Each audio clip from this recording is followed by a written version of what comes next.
Salut à toi, c'est Théo, j'espère que tu vas bien et bienvenue sur Popcorn. Aujourd'hui on va parler des peurs, de comment vaincre ses peurs, et pour ça je vais te parler d'un petit truc qui m'est arrivé quand j'étais enfant. Et on va se poser tranquillou. En fait, quand j'étais enfant, j'avais peur de l'eau. En fait c'est pas vraiment que j'avais peur de l'eau, c'est plus, je voulais pas nager, genre j'avais peur de rentrer dans une piscine pour apprendre à nager. Et genre j'étais en CP et la prof de CP, elle était avec moi dans l'eau pour essayer de me faire descendre dans l'eau et elle me disait mais je vais pas te noyer, et c'est là que je criais dans toute la piscine, la maîtresse veut me noyer, la maîtresse veut me noyer. Voilà, j'étais quand même un enfant à problème. Et la petite histoire que je veux te raconter, c'était pas à l'école, c'était en vacances, j'avais pris des cours pour apprendre à nager. Alors tout se passe très bien, j'apprends à nager, je nage bien la brasse en tout cas, je sais même pas nager les autres nages, je sais juste nager la brasse, mais en tout cas je le faisais bien. Et le 10e jour, la dernière épreuve, c'est de sauter du plongeon. Alors, je vais te faire un petit dessin. Alors voilà, ça c'est la piscine, alors l'eau...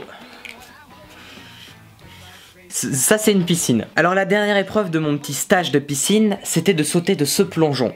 Le plongeon le plus haut. Le plus haut, c'était pas si haut que ça en vrai. Genre ici c'était le grand bain, la profondeur était de 2 mètres. En hauteur ça devait peut-être faire 1 mètre avec 50 cm, 50 cm. Et en fait c'est assez bizarre parce que j'arrivais à sauter d'ici, genre du côté. Je sautais dans l'eau sans problème. Mais ici je bloquais, j'arrivais pas à sauter. Et des fois pendant 30 minutes, pendant toute la séance, il y avait le maître nageur qui était là. On va lui faire sa tête. Le maître nageur était là, il attendait, il me disait vas-y saute Théo, allez c'est bon, t'inquiète pas, vas-y saute pendant 30 minutes. Et à la fin des 30 minutes, Théo n'avait pas sauté. Bref, j'avais un énorme blocage, une peur, je sais même pas d'où elle vient, je sais même pas pourquoi je l'avais, j'avais un blocage là-dessus. J'arrivais pas à sauter de ce plot. D'ici, de n'importe où je pouvais sauter, mais de ce plot le plus haut, je pouvais pas. Pourtant c'était pas si haut que ça, c'était peut-être haut de 1 mètre, mais... Et personne n'avait la solution. Et j'étais devenu un peu la bête de foire de la piscine parce que tous les autres maîtres nageurs ils me voyaient en train de galérer à pas vouloir sauter pendant 30 minutes. Et à un moment il y en a un, il s'est levé, il m'a poussé dans l'eau. Sale connard va. Alors vous pourriez vous dire que bon, j'ai goûté à l'eau, je suis tombé, je ne suis pas mort, ça a débloqué. Mais non, j'avais toujours aussi peur, même encore plus peur, et peur qu'on me pousse par derrière, du coup je surveillais toujours derrière moi. Bref, j'étais devenu un gros parano sur un plot qui ne voulait pas sauter. Génial. Mais c'est alors qu'un génie est apparu. Il y a un des maîtres nageurs, c'était un jeune, il est venu, il a dit vas-y je prends le relais, et ce qu'il a fait, il m'a dit tiens, tu sais sauter d'ici.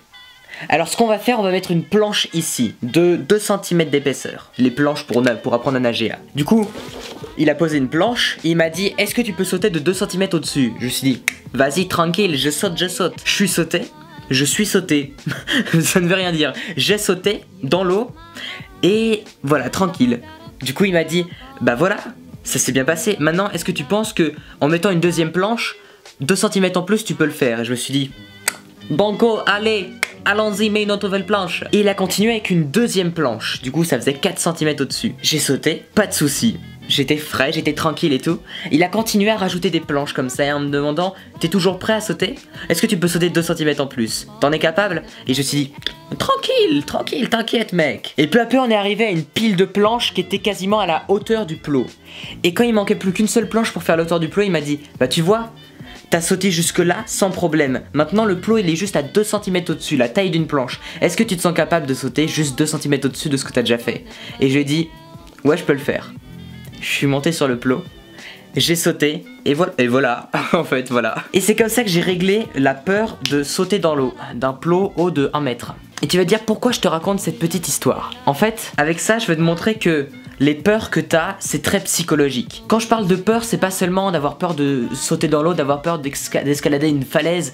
C'est juste peur de te lancer, peur de parler à quelqu'un, peur de faire quelque chose, de faire un projet qui sort de l'ordinaire, qui te casse de la routine, qui te fait sortir de ta zone de confort.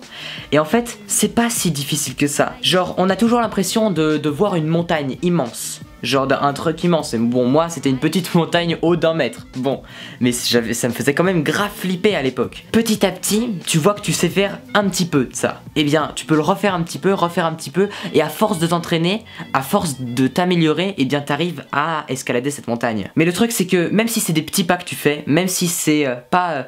des grosses montées, même si tu prends du temps, faut juste le faire et faut avancer. Parce que si tu fais rien, que tu restes sur ta peur, t'avances pas et tu restes dans ta peur. Moi je serais resté sur le plot et il y aurait sûrement eu un autre connard qui me poussait derrière et j'aurais été encore plus flippé de la vie. Mais ça m'a énormément marqué comme anecdote. Ce truc là c'est resté dans la tête. Parce que ça me montre vraiment que tout ça c'est psychologique, tout ça c'est dans ta tête, toutes ces peurs c'est dans ta tête. T'as peur de faire un effort pour quelque chose, t'as peur de mettre ton image sur internet pour ta première vidéo YouTube, t'as peur de mettre des photos de toi, t'as peur de parler de toi, t'as peur d'aller parler à quelqu'un. Et en fait tu découvres que c'est pas si difficile que ça, qu'il faut juste donner un petit effort, puis le lendemain un autre petit effort, et tu continues d'avancer et t'arrives à atteindre tes objectifs comme ça. Et voilà, j'espère que cette vidéo là, cette petite anecdote, elle va t'aider à se pousser, parce que ce que je veux vraiment avec cette vidéo c'est te montrer que tes peurs c'est que dans ta tête, c'est vraiment que dans ta tête. Tu vas pas mourir en faisant ce que t'as peur de faire, tu vas pas crever, c'est pas si dangereux que ça. Et même tout le monde se stresse en se disant putain faut que je réussisse à avoir tel dossier pour telle ou telle étude. On a toujours du mal à démarrer, on a toujours du mal à commencer nos projets parce qu'on se dit que ça va être une montagne à faire. Et même moi quand je fais mes vidéos, j'ai des fois du mal à démarrer le montage, je me dis oh j'aimerais bien me reposer là. Mais il faut se lancer parce que tu découvres que c'est pas si compliqué et que en avançant sans cesse, bah, tu arrives à atteindre tes projets. Voilà, j'espère que cette petite anecdote t'a plu. Je pense que j'en raconterai d'autres, des petites anecdotes comme ça. Si t'as des anecdotes de ce genre, des peurs que t'as réussi à vaincre comme ça, partage-moi ça en commentaire parce que je trouve ça hyper intéressant et ça sera vraiment très utile pour tous les abonnés ainsi que pour moi. Voilà, on se retrouve demain à 6 h pour une prochaine vidéo. Porte-toi bien, combat tes peurs, à très bientôt, ciao.